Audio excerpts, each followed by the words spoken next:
Ćao ljudi, nalazimo se u marini u Monastiru, Tunisu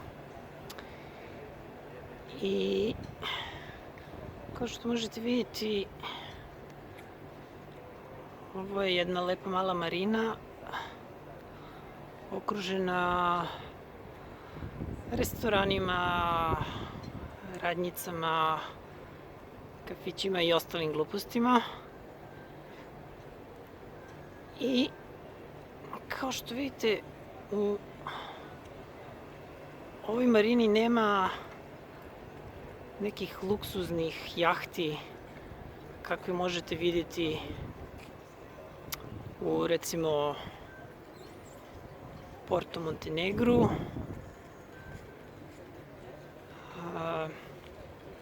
Ovde nećete vidjeti Jokić nema jahtu, Jokić ima konje, a teško da konja možete da zavežete u luci, jer može da se desi da vam konj malo povuče vlagu pa da se ubuđa, ali nije na odmet probati. Đoković ima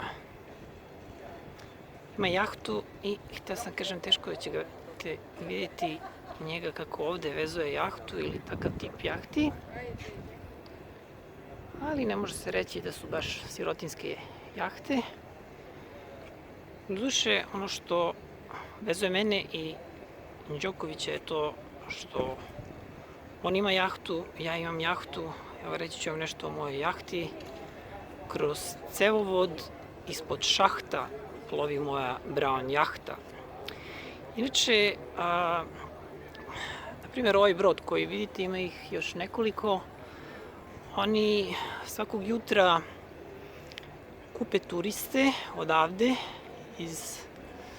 iz ove marine i vode ih na jedno napušteno ostrvo koje je sređeno za turiste. Mogli su u jednom od prethodnih videa da vidite kako izgleda, u stvari niste videli kako izgleda taj deo za turiste, videli ste napuštenu tvrđavu. Uglavnom, na tom ostrvu, to ostrvo je sređeno za turiste, znači ležaljke, suncobrani,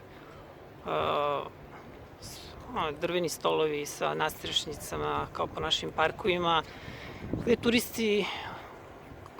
turisti krenu odavde, brodovi ih pokupe negde ujutru i voze ih na to ostrvo, gde turisti ostanu.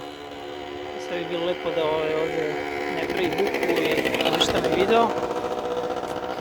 Gde turisti ostaju nekih 5-6 sati, kupaju se, jedu, zezaju se i nakon toga brodovi ih vrate ovde u luku. Uglavnom, lepo iskustvo ako vas tako nešto zanima. Eto, to bi bila luka, to jest marina u Monastiru. Hajde, ćao, doviđenja. Vidimo se drugi put.